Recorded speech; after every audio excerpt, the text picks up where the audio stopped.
I'm gonna show you how I modeled and textured the receiver for this AK-47. This is episode 2 of a series. If you haven't seen the first one, then go check it out on my channel. And if you want to follow along with the series, then subscribe to the channel.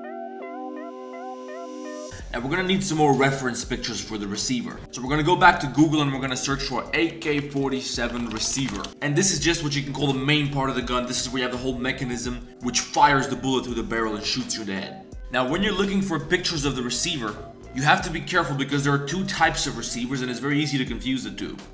But they're different. And since I'm trying to be technically accurate, I had to do a little bit of studying. The reason we're finding different types of receivers is because there's two types of AKs. There's the AK-47 and there's the AKM. The AK-47 is the classic original Russian Soviet Kalashnikov developed in 1947 by Kalashnikov himself. Now the AKM stands for Automatic Kalashnikov Modernized. It's just a modern version, it's supposedly a little bit better than the original one. And these two types of AKs have different receivers. The original AK-47 has what's called a milled receiver, which means it was created by a milling machine. So you had a big block of steel, and then you would use a milling machine to carve out some space inside that block, and that way you can place the mechanisms inside this block. Obviously this was quite heavy because it was a solid piece of steel. Now the AKM had what's called a stamped receiver, and this was created from a thin sheet of metal. You would use a stamping machine to cut some holes in this plate, and then you would just bend it and shape it into a box which created the receiver. It's pretty easy to tell the difference between these two when you look at them. Here's an easy way to tell. This is an AKM, this is an AK-47. The AK-47 is a solid block of steel, so they would cut out this shape to remove some metal to reduce the weight because it was really heavy. The AKM, the modernized version, doesn't have that because it was already very light. It's just a hollow piece of metal. So if the gun has this thing over here, it's probably an AK-47. Now we're trying to make the original AK-47, so we don't need any pictures of the stamped receiver. But I'm still gonna have a few just so I can look at some details. Maybe I'm gonna use them at some point. And I just got a bunch of pictures from Google of the AK-47 with this milled receiver, right?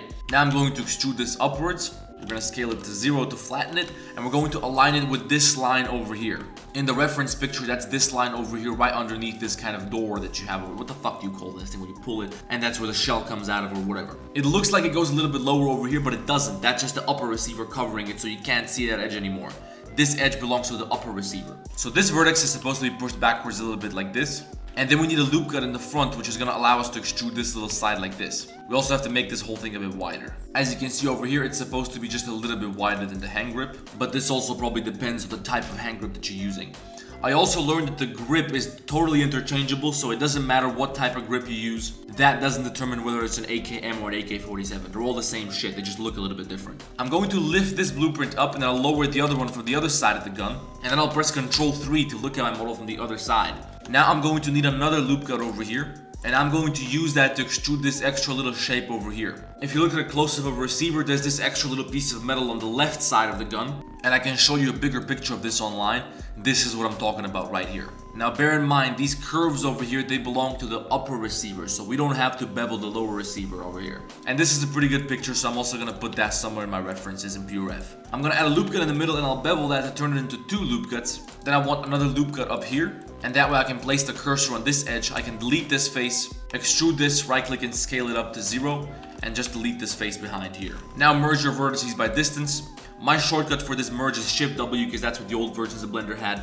But you can also just press M, that's what somebody told me in the comments. Now here's what's beautiful about creating game optimized models. I don't have to worry much about n-gons, which means I can just create a nice little bevel over here. Maybe I'll delete this face and this face.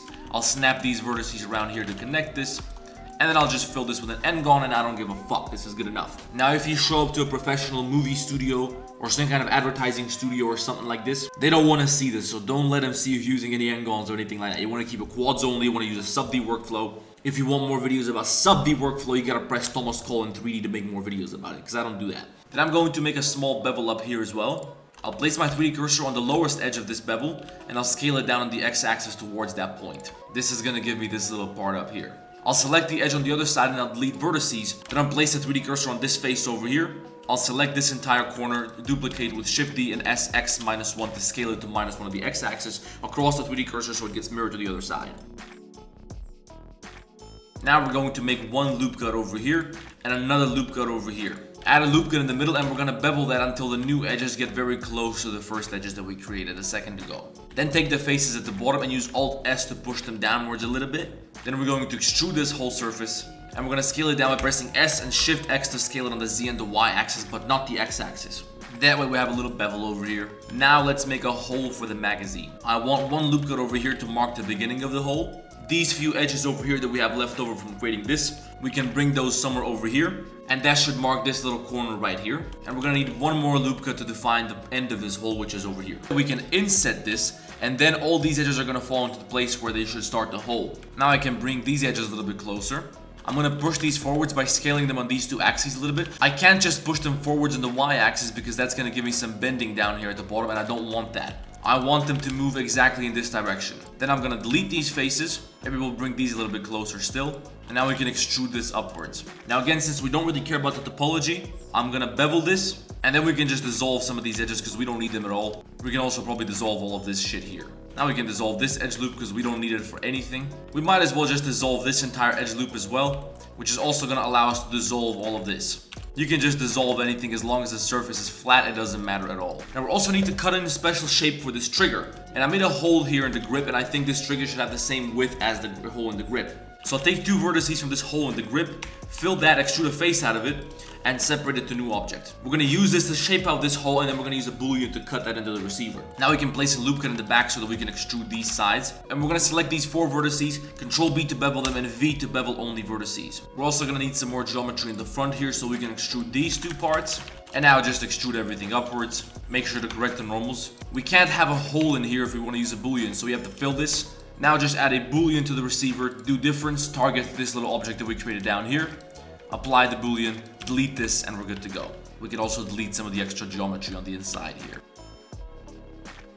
Now we need a face from down here, and we're going to scale that down a little bit. And we're going to use that to create this part down here. This is going to be the trigger guard.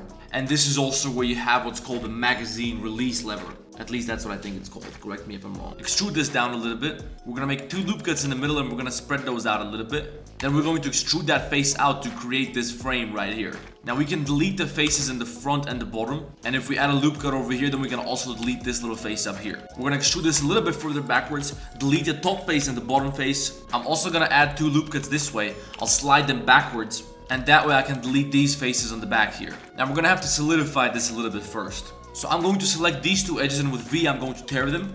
Then I'll extrude this, right click and Alt S to give it some thickness. Check even offset right here. We need to bevel this a little bit like this. And we're going to press Alt E, extrude faces along normals. Hold down Shift so you can control this a little bit better and just give it a little bit of thickness like this. Now we also have to add some thickness up here, so we're going to extrude these faces. And then we're going to align this edge over here. Delete these faces. And just fill these edges to connect these surfaces. Now we're going to extrude these faces downwards just a little bit, but then we're going to slide these edges down and extrude this again and scale it down on the X-axis so that we can have a little bevel here. Now this is going to be kind of tricky because we need to have a right angle here. So we should probably just delete these vertices in the back so we have a two-dimensional surface over here. Extrude this lower down. Then place the 3D cursor over here, take these faces, duplicate them, rotate them around the X-axis by 90 degrees, and now we have a right angle here. Which means that this surface can perfectly follow this line over here. And now we're going to tear this because otherwise when we extrude this, it's going to create a hollow part over here. So extrude, right click, Alt S, extend this a little bit further up so that it connects with this part. Select this edge loop, select this edge loop, deselect this, W, bridge edge loops. Correct the normals and we're more or less good to go. Now this currently looks way too thin, so I'm going to use Alt S to give this a little bit more thickness like this. And now we can add a perfect bevel in the front right here. Look at that. Then this is supposed to extrude up somewhere like this. We can move down the handguard to reveal this part. And we're supposed to have some other kind of surface over here, where we also have this little hole into which you can put a bolt or a screw, and that's what holds the hand grip. So I want to make this model kind of technically accurate because I want to be able to explode it into different parts and then turn this shit into a poster. And if this works out, you guys are going to be able to get it as merch. We're going to extrude this backwards a little bit like this. We're going to give this a little bevel up here. Then we're going to extrude Alt S and connect this shit down here. While we're at it, let's also use some of this geometry over here. We're going to turn that into a face. And now we can use this face to shape out whatever's happening over here. The width has to match the trigger guard. And from what I can tell, it's also supposed to go over here under the trigger guard. So the trigger guard is screwed onto this piece. Then extrude this once. Bevel the edges in the front to turn this into a semicircle. Join this and delete the face at the top right here. And now we can extrude again. And then slide this forward and push it downward. So now we can inset these faces. Loop tool, circle. Extrude it inwards a little bit. Delete the faces on the inside. And now just dissolve all this extra geometry that we don't need. Let's get over here and duplicate this face, subdivide it once, loop tool circle, and we're gonna use that to create this little rivet down here, or whatever you call that thing. We can place the same thing over here in the front, so L, duplicate that, separate to new object, place the origin up here, and snap it to this point right here and join the object. Let's also quickly create this piece which you use to release the magazine. It has to pivot around this exact point right here. So let's create a circle over there with 12 vertices, rotate it so it's facing us, and it should be placed somewhere around here. We're gonna delete these vertices over here, extrude this vertex, push it down, and then extrude it again and push it up. Add some thickness to this by pushing it backwards, and fill this, and we can probably push these vertices apart so we create a more smooth shape. We should be able to just fill this with an n-gon, extrude it and mirror it across the middle, and then create a small bevel on these corners down here, and we're probably gonna have to bevel this as well. Now we can just rotate this, and now this holds the magazine. On the side of the receiver, we got this little metal piece. I guess this is what you use if you're trying to switch between semi-auto, auto, and safety or whatever. We're gonna be looking at a couple of these pictures over here, but over here you can see I already had a couple of attempts where I was trying to make this off camera. I had to figure out an easy way to make this because I don't want to be sitting here spending half an hour showing you guys how I'm struggling and trying to figure out how to make this. And what do you know, I got a really easy way to make this. So check this out. You're going to need a circle, obviously. That circle is gonna have to have, let's say, 16 vertices. You can go higher, but I don't need any more than that. We're gonna rotate that circle so it's facing us, scale it down, and we're gonna align it with this part of the blueprint over here. You can clearly see the circle in the blueprint. Let's just move this forwards a little bit, and we have to delete one half of the circle except this vertex down here on the bottom of the right half of the circle. So delete all those vertices, then just go to side view, extrude this vertex and bring it over here. Also extrude this one and push it to the right, bring it up here. And we're just gonna use these vertices to make the outline of this shape. To lower it down over here, extrude it again to push it to the left, and these two have to align perfectly, so we're gonna scale those to 0 on the y-axis and fill. Second thought, we can probably get rid of this vertex. We're gonna fill this semicircle with an n-gon, add a new vertex up here with a loop cut, and we're gonna fill this with a quad. This is gonna be a quad. We could have just used the old fucking vertex and brought it over here, because now we just created another one. Anyway, we're gonna use that to fill a quad here, fill this. Then we're going to extrude this just a little bit. And after we extrude it, we're going to inset it a little bit. After we inset it, we have to select this entire surface. So select one face, Shift G, select similar normal. But we're going to deselect some faces in the front here like this. That's gonna allow us to create this little part back here. Maybe we can even join these vertices like this. That's gonna be a bit easier. Now we're gonna extrude this out again. We can call this the second layer of this piece. And then we need a loop cut up here. So this edge is going to define this point right here, and we're also going to bevel this after we extrude it. And we also want to have the same thing somewhere down here. Now select this top surface again and deselect these faces on the sides. But we're going to select the faces in the front over here. So up to this line that we created a second ago. Now just extrude this forwards a little bit more. And we can make our lives easier by pressing X, dissolve faces. This is going to turn this entire surface into an ugly n-gon, but it doesn't matter. So now we're going to take this edge and this edge down here. Control B to bevel them. It's up to you how many edges you want to set on this bevel. And we're also gonna have to bevel this entire edge loop right here, so Control B and push it all the way. Merge vertices by distance. I'm then going to press K to activate my knife tool. I'll click somewhere up here, and I'll press C to cut through the whole thing. Then we're just gonna make a horizontal cut through this entire shape. We're gonna click down here, hit enter. And now we can bevel this to turn it into 2 horizontal cuts. Take these 2 edges, subdivide them. Take this edge loop and with double G push it all the way up, but then push it down a little bit. Now it's parallel with this line. Then add another loop cut, push it down and lift it up a little bit so it's parallel with this line. Now we can extrude this part. This is gonna give us these 2 little plates. This is the part, I guess you use that so you can grip it with your finger. Now we also need a little circle over here. This is going to be the pivot for this object. So add a new circle, 16 vertices, rotate that sideways. Fill, extrude, scale down, extrude, scale down. Extrude, scale down. Now select some of the sharp edge loops because we're about to shade this smooth. So select this one, mark sharp, select these 2, mark sharp. I want to select this entire outline here and mark sharp. I'm also going to select this one, Shift G, select similar face angles. All this shit around here and all this stuff over here, select similar face angles. Control E, mark sharp. Object, shade auto smooth, and crank this shit all the way up.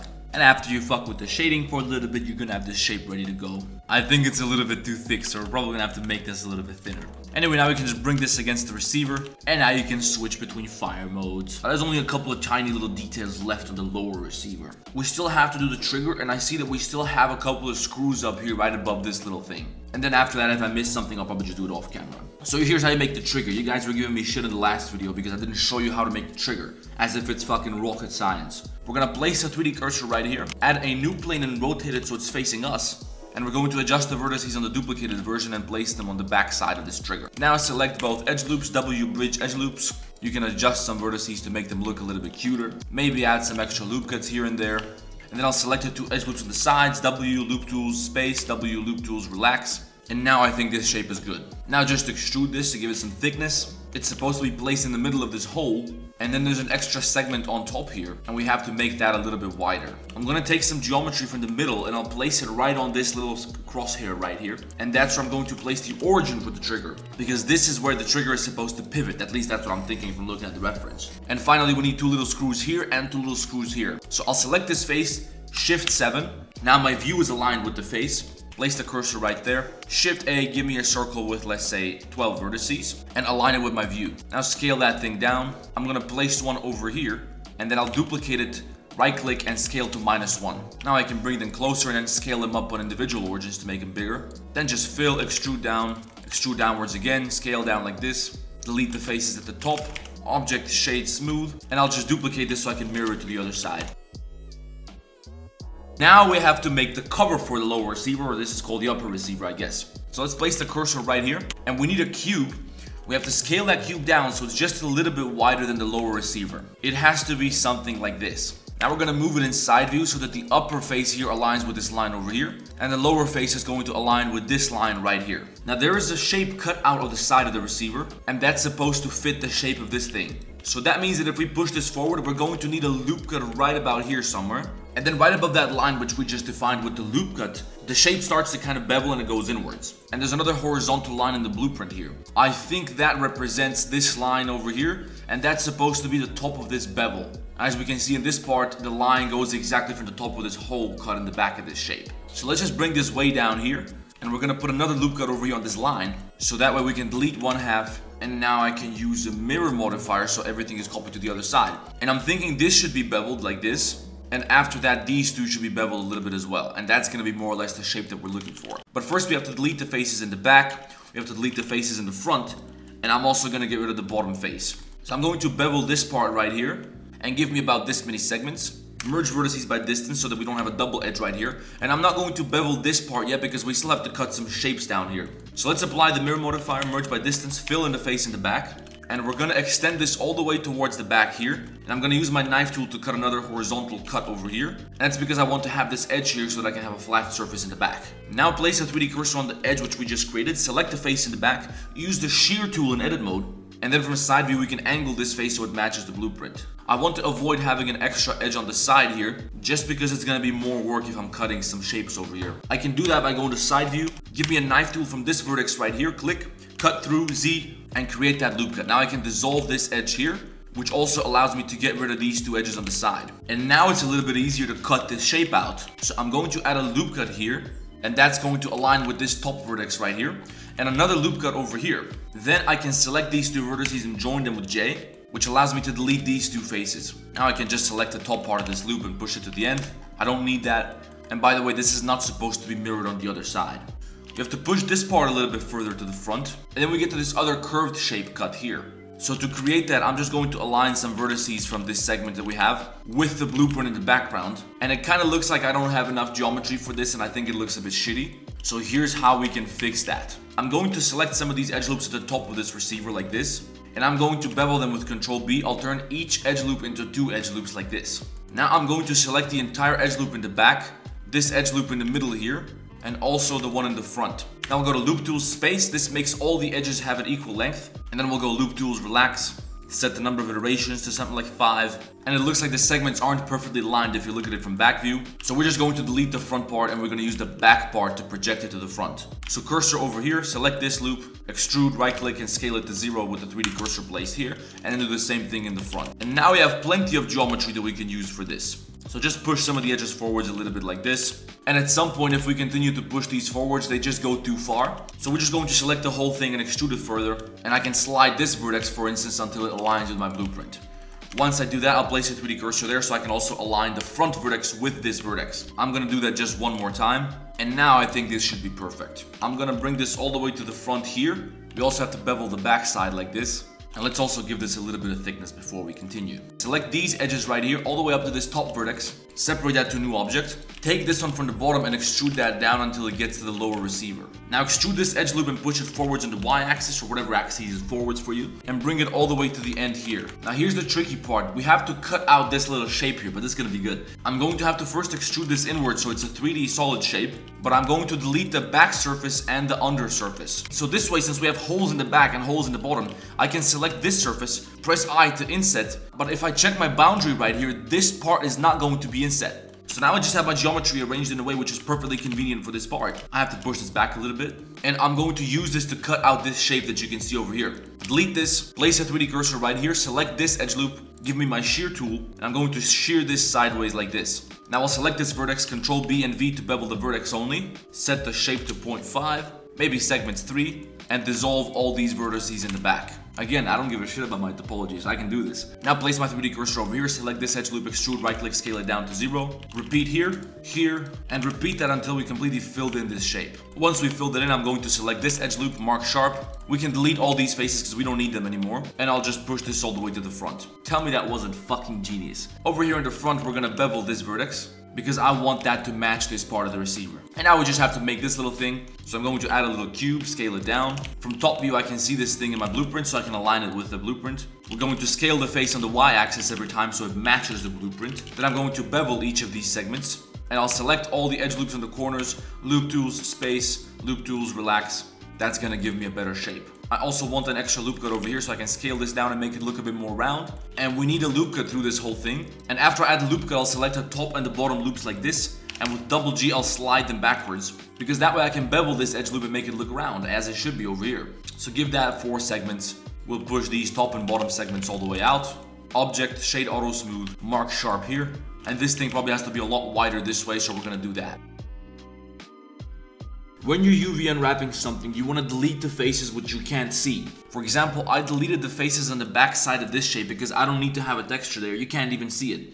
It's just going to occupy space in my UV map, which is going to reduce the amount of pixels that I have available for the texture for the other parts, which I do need. I'm not going to show you how I'm doing all of this, but just go around the model and delete whatever you have to delete. Now let's start marking some seams. This needs to be marked back here so we can separate this surface. Then we're going to mark the edge that goes all the way around the upper receiver, which is also going to include this and this part in the front, all this shit over here on this side, and let's mark that. As I did in the previous video, I'm going to create a new material which is going to be called UV test. Here I'm going to add an image texture node.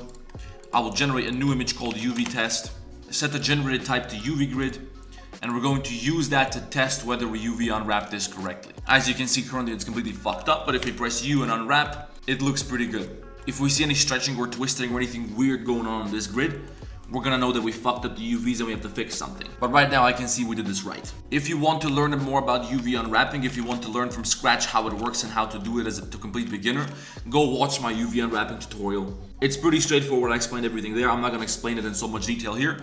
I'm just gonna show you what I'm marking. UV unwrapping can be boring as fuck because it takes a really long time to do.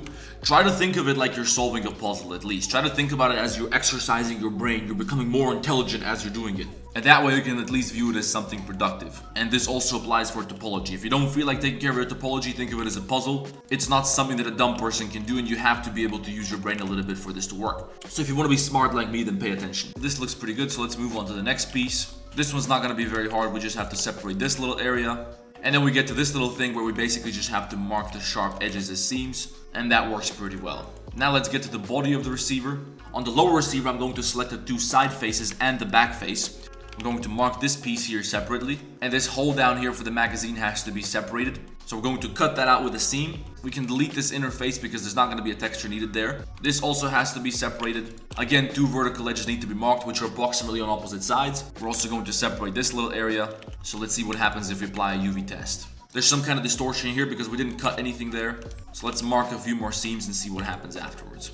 That's it. Now this shape is ready. The trigger is very simple. Just select all the sharp edges. We still have this little lever for the magazine, so we're going to select the entire face in the front as well as these 3 faces on top here, or 4 faces, whatever. In edge select, we're going to use our brush tool to deselect this stuff, mark seam this way, and now we just have to mark seams on the sides, on the inside, and we're gonna separate this part. UV test, you unwrap, it's good to go. And then lastly, we have this little thing here. Mark all the edges that make up the side face, then we have to mark this face.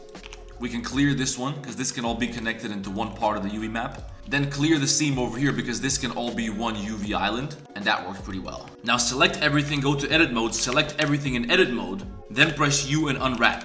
Now all of these objects are going to be unwrapped on one image. If you unwrap each of these things individually, then every part of this upper receiver is going to have its own UV map and it's going to fully cover the image, which means there's going to be a lot of overlapping. For example, right now this object over here is completely covering the whole image, but so is this one over here, so now they're overlapping each other. But if we select everything and you unwrap, then they're all sharing the same space, there's no overlapping.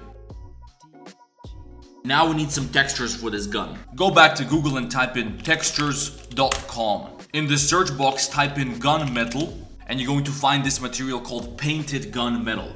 Download all of these images in the highest resolution possible. If you can't get to 1024 because maybe you already used your free credits or whatever, then download the 512 and just use an AI image upscaler. You can just Google something for free, and then you can upscale the image and get it in a higher resolution. I showed you how to do that in the previous episode of this series. Things are going to be a lot easier if we just join everything into the same object. So I'm going to select all the objects for the receiver. I'll deselect the lower receiver and select it again. That way that's the active object. So if I press Ctrl J, all the other objects are going to become a part of that object which was active, which means we also keep the origin of this object here. Add a new material here called gunmetal, and then drag and drop your downloaded textures into this workspace right here. We got our albedo, we got our normal, and we got our roughness right here. I'm not going to use a metallic map because it's all just completely metallic anyway. The metallic value is 1 for this material. Now plug the albedo into the color, set the roughness color space to non-color and plug that into the roughness of the principal node. Crank up the metallic value, then set the normal map to non-color, add a normal map node, plug the color into color, plug the normal into normal, and now you got your normal map. Now it felt like the textures that I downloaded from textures.com were kind of shitty, so I made a couple of minor improvements to them. For example, I changed the normal map so it would look a bit more grainy and a bit more rough, and that way it just looks a little bit more realistic. If you look at this picture over here, you can see what I'm talking about. I'm probably still gonna make some changes to this thing off camera though. And if you want to inspect this model very closely to see what the final result is gonna be, I'm gonna put it up for download on Patreon, as well as the gun that I made in the previous video. And then you're gonna notice some of the other small changes that I made off camera. For example, I reshaped the trigger to make it look a bit nicer. I added this little thing to make it look a bit more detailed. And there's a bunch of other tiny little things that just aren't worth mentioning on video, because otherwise this video will be 8 hours long. Now we have to get to one of the cooler parts of this procedure. On this receiver and also on other parts of the gun, where we're also going to do this later on, there are little details that aren't worth modeling. For example, you have these little rivets over here. You have this little dent on the side of the receiver, and that's supposed to hold this lever in place when you change its position. Then you got this circle, and a bunch of other things. And these are all things which we're going to bake as normal maps, and we're going to apply that to the model that way. Otherwise, we're going to need 9 million vertices. That would be stupid. So I made a little list on the side of all the different things that I have to model, and I'm going to model them one by one. Now most of these things are pretty simple. I feel stupid for having to show you this, but I'm going to show you anyway. We got 4 rivets here, and they happen to all have a different shape, which is pretty cool because having different rivets is going to make it look more detailed. It's going to add more variety, which is going to look cooler, I guess. So give me a cylinder. It doesn't really matter how many polygons we have on this, because this is going to be baked as a normal map anyway, so you can go crazy if you want to. You can subdivide the fuck out of this. That will be this rivet over here. We're going to give that a nice bevel like this. We're going to lift this lower face up, and we're going to slightly expand that so it's visible from the normal map. Then we're also going to bevel these faces like this. Here we have another rivet which looks like it's the same thing as this one. So we're going to duplicate this one. But I don't really like the idea that this is the same thing. So I'll delete some of the geometry on this and I'll bevel the top. I'll create a much bigger bevel here, just to change its shape a little bit so it looks a bit different. Then we need to have this little dent over here. And we can create that by adding a circle. Let's make that really small, but we have to turn it into an oval like this. It might actually be a better idea to do this with a subdivided plane. And the reason for that is that we can add a subdivision surface modifier. And then it's going to be easier to create the inside of the hole.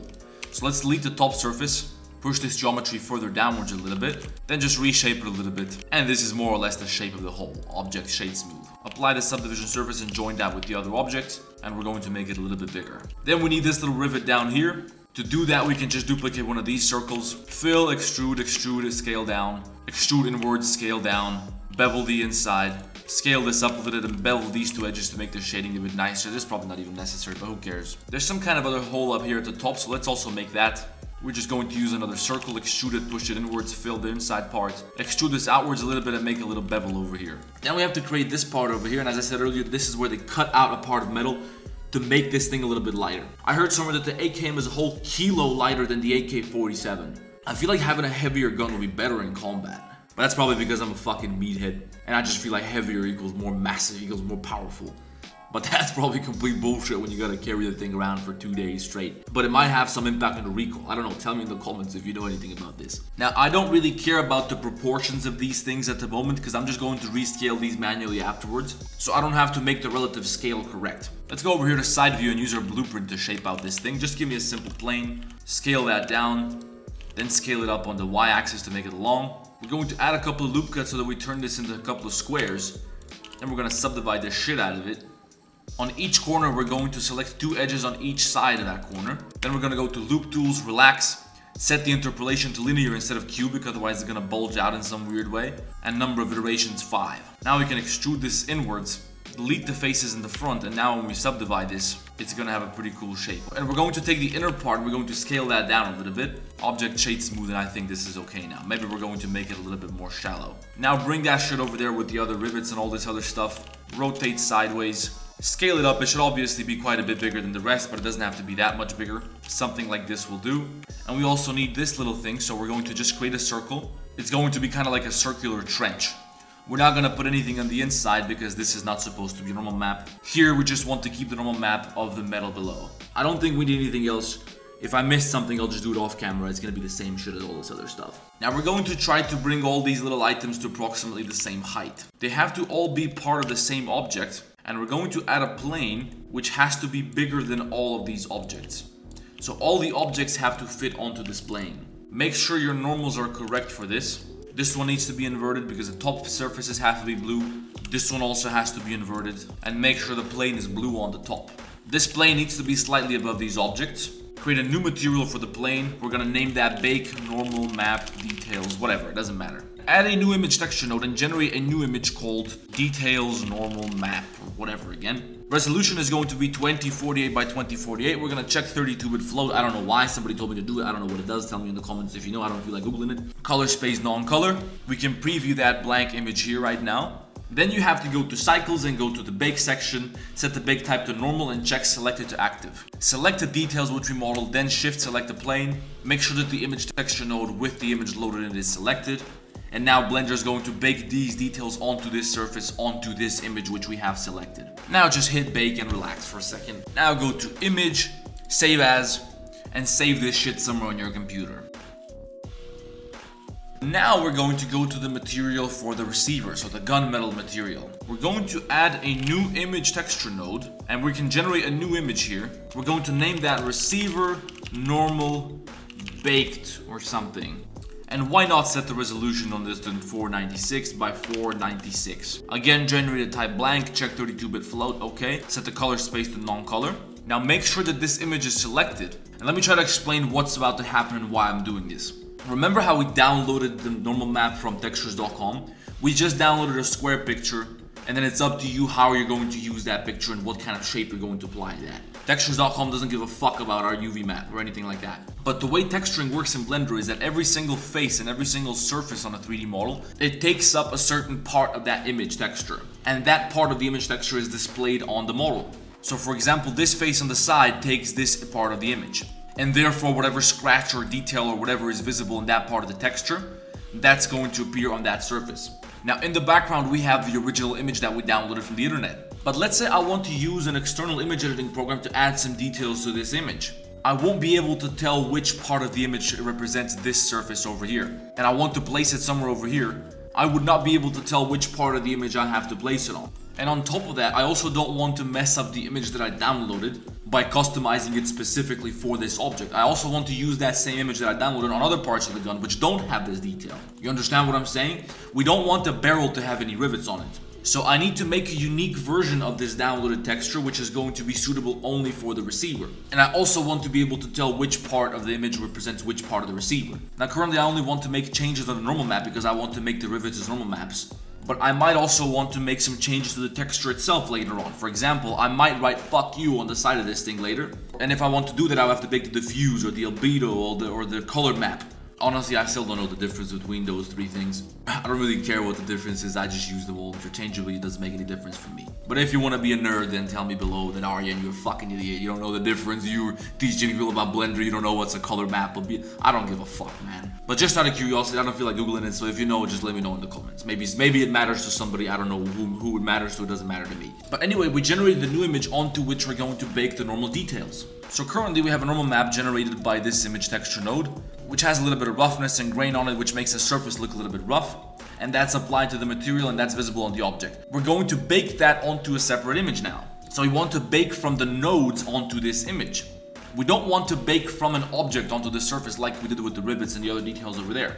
So over here on the render properties, we're going to uncheck selected to active. We don't have two objects. We don't have a selected object and an active object. We just have one object. And when we uncheck that, Blender bakes from the nodes onto the image. And while you're waiting for the image to bake, sometimes it can take a longer time. You can go bang one out real quick if you're bored.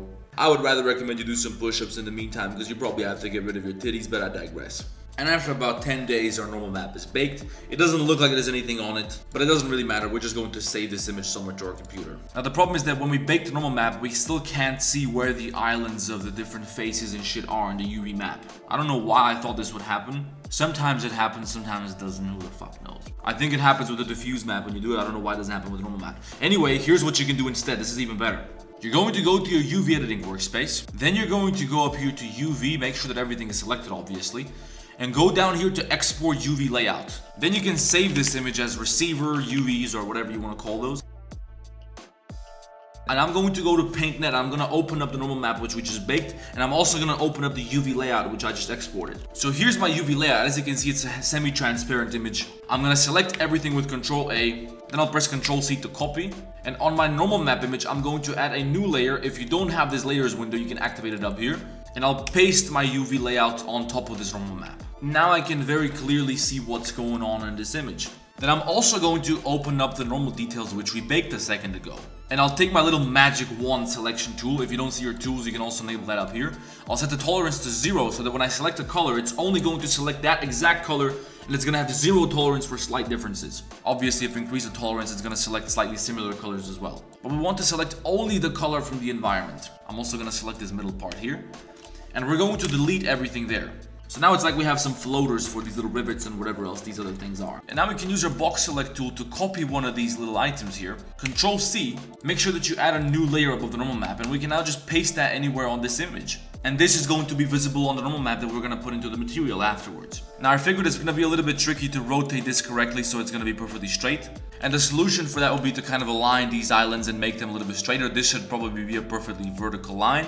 But I don't feel like doing that right now, so I'm just gonna kind of eyeball it, and if it's a problem, I'll fix it off camera. Now this big hole right here has to be on this part of the gun. And we can see from this blueprint over here that it's going to start approximately just behind the magazine, and it's going to go all the way to the front of the receiver. Which means on this surface, it's going to start somewhere over here, and it's gonna come all the way to the end here. And we can kind of eyeball the gap between the two sides, and the top and the bottom. So we're going to scale this down a little bit. We're gonna hold shift to evenly scale it.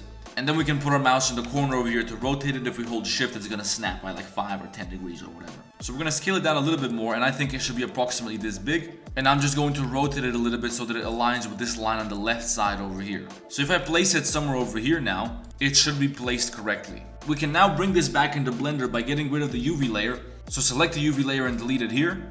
Then merge these two layers together and just save this image with Control S. Now this is where we baked the normal map, and this is the part where we also added the details. So make sure to refresh that and replace this image. And as you can see now, this normal map is visible on the object. You can control the strength over here, and it looks pretty fucking good, doesn't it? This is basically how game asset artists add details to their objects. You can add an infinite amount of detail on this without just adding a single polygon. So we're gonna skip all the other stuff because I don't want to waste more time in this video on this. You get the idea. I'm gonna do the other shit off camera. In the next episode, we're gonna model a handguard at the front of the AK-47. If you want to learn more about the tools and techniques and methods that I use in Blender, check out my new ebook. I put everything that I use in Blender in that fucking ebook. You can find the link below. I'll see you guys in the next one.